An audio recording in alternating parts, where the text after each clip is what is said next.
ಧರ್ಮವಾಹಿನಿ ಚಾನೆಲ್ನವರಿಗೆ ಮೊದಲು ಅಭಿನಂದನೆಗಳು. ಅವರದು ಹೊಸದಾಗಿ ಒಂದು ಚಾನೆಲ್ ಧರ್ಮವಾಹಿನಿ ಅನ್ನೋ ಚಾನೆಲ್ ಲಾಂಚ್ ಆಗಿದೆ. ಇದನ್ನು ತುಂಬ ಚೆನ್ನಾಗಿ ಎಲ್ಲ ನೋಡಿದ್ದೀನಿ. ಗಣೇಶ ಹಾಡಿಂದ, ಪ್ರವಚನಗಳಿಂದ, ಭಜನೆಗಳಿಂದ, ಎಲ್ಲ ರೀತಿಯಿಂದ, ಆಮೇಲೆ ವೇದ ಪಾರಾಯಣೆಯಿಂದ ಎಲ್ಲ ಥರನೂ ಅವರು ಜನಗಳಿಗೆ ತಲುಪಿಸ್ತಾ ಇದ್ದಾರೆ. ಇದನ್ನು ಇನ್ನೂ ಚೆನ್ನಾಗಿ ಅಭಿವೃದ್ಧಿಗೊಳಿಸಿ ನಿಮ್ಮ ಚಾನಲ್ನವ್ರಿಗೆ ಮತ್ತು ಇನ್ನೊಂದು ಸಲ ನಿಮಗೆ ತುಂಬ ಕೃತಜ್ಞತೆಗಳು.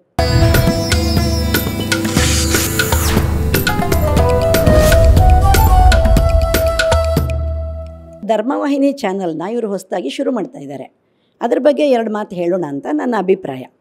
ಈ ಧರ್ಮವಾಹಿನಿಯಿಂದ ಹೆಸರೇ ಹೇಳ್ತಾ ಇದೆ, ಧರ್ಮ ಪ್ರಚಾರ ಮಾಡೋಕ್ಕೆ ನಿಂತಿದ್ದಾರೆ ಇವರು. ಇವರಿಗೆ ತುಂಬ ಒಳ್ಳೆಯದಾಗಲಿ ಅಂತ ಹಾರೈಸ್ತೀನಿ ನಾನು.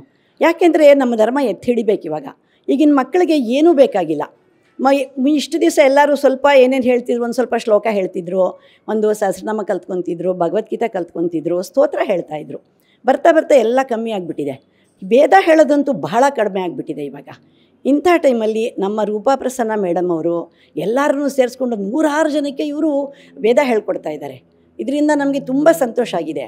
ಇವಾಗ ಒಬ್ಬರ ಮನೆಯಲ್ಲಿ ಹೆಂಗಸರು ವೇದ ಕಲ್ತ್ಕೊಂಡ್ರೆ ಇಡೀ ಮನೆಯೇ ಸುಸಂಸ್ಕೃತವಾಗಿಬಿಡುತ್ತೆ. ನಮ್ಮ ಸಂಸ್ಕೃತಿನ ಉಳಿಸ್ಬೇಕು ಚೆನ್ನಾಗಿ.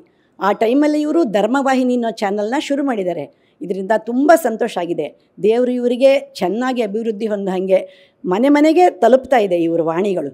ಎಲ್ಲರನ್ನೂ ಸೇರಿಸ್ಕೊಂಡು ನಮ್ಮ ಸಂಸ್ಕೃತಿ ಏನಿದೆಯೋ ಸ್ತೋತ್ರದಿಂದ ಹಿಡಿದು ಹಾಡಿನಿಂದ ಹಿಡಿದು ಎಲ್ಲವನ್ನೂ ಪ್ರಸಾರ ಮಾಡ್ತಾಯಿದ್ದಾರೆ ಇವರು.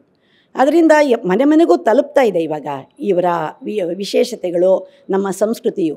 ಇದನ್ನು ಚೆನ್ನಾಗಿ ಅಭಿವೃದ್ಧಿಗೊಳಿಸುವಂತೆ ದೇವರು ಇವರಿಗೆ ಆಶೀರ್ವಾದ ಮಾಡಲಿ. ಇವರ ಶ್ರಮ ಸಾರ್ಥಕವಾಗಲಿ, ಹಾಗೂ ನಮ್ಮ ಸಂಸ್ಕೃತಿ ಎಲ್ಲರಿಗೂ ಚೆನ್ನಾಗಿ ಬಂದು ಎಲ್ಲರ ಮನೇಲೂ ಬೆಳೆಯೋ ಹಾಗಾಗಲಿ, ಎಲ್ಲ ಮಕ್ಕಳು ಸುಸಂಸ್ಕೃತರಾಗಲಿ ಅಂತ ಹಾರೈಸ್ತೀನಿ ನಾನು. ನಮ್ಮ ಮೇಡಮ್ನವರಿಗೆ ಹಾಗೂ ನಿಮ್ಮ ಧರ್ಮವಾಹಿನಿ ಚಾನಲ್ನವರಿಗೆ ಅನಂತಾನಂತ ಧನ್ಯವಾದಗಳು.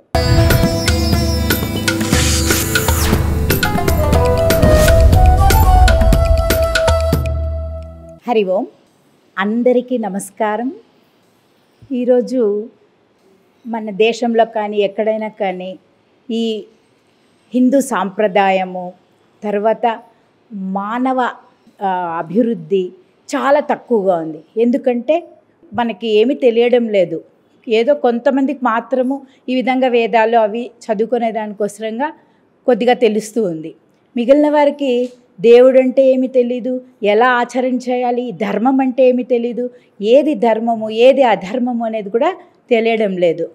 అలాంటి పరిస్థితుల్లో ఇలాంటి ధర్మవాహిని అనే ఛానల్ మీరు సబ్స్క్రైబ్ చేసి ప్రతి ఒక్కరికి ఎలా బతకాలి, ఈ ధర్మం అంటే ఏమి అంటే మనం మన జీవితంలో ఎలా మనం ఉండాలి, మనము నిజ జీవితంలో ఎలా మనం బతకాలి, ఆ విధం తెలిపేదే ధర్మం. అదంతను ఈ వేదాల్లోనే ఉంది. వేదం అంటేనే పరమాత్ముడు. వేదం ఎక్కడి నుంచి వచ్చిందంటే ఋషుల యొక్క వాళ్ళ దృష్టి నుండినే వెలువడి వాళ్ళ నోటి నుండి వచ్చిండే వాక్యాలే వేదం. కాబట్టి అదే ధర్మము, అదే భగవంతుడు అనేదాన్ని ఇంకా ఈ భారతీయ సంస్కృతి అంతని ఈ వేదం మీద ఆధారపడింది. ఈ వేదంలోనే ప్రతి ఒక్కటి ఉంది. ఏమంటే ధర్మము, అధర్మము, కర్మ, జ్ఞానము, పరమాత్ముడు అనేది ప్రతి ఒక్కటి ఈ వేదంలోనే ఉంది.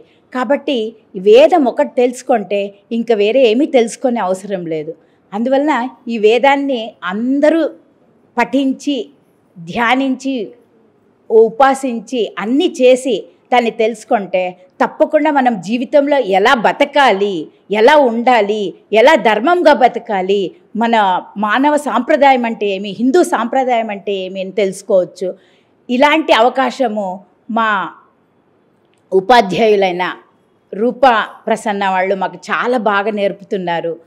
అలాగే ఇలాంటివన్నీ మీరు ధర్మవాహిని నుండి వెలువడ చేసేదాన్ని ఇంకా ప్రతి ఒక్కరికినూ ఒక ప్రచోదయం, అంటే వాళ్ళకు కూడా ఒక జ్ఞానం తెలుస్తుంది.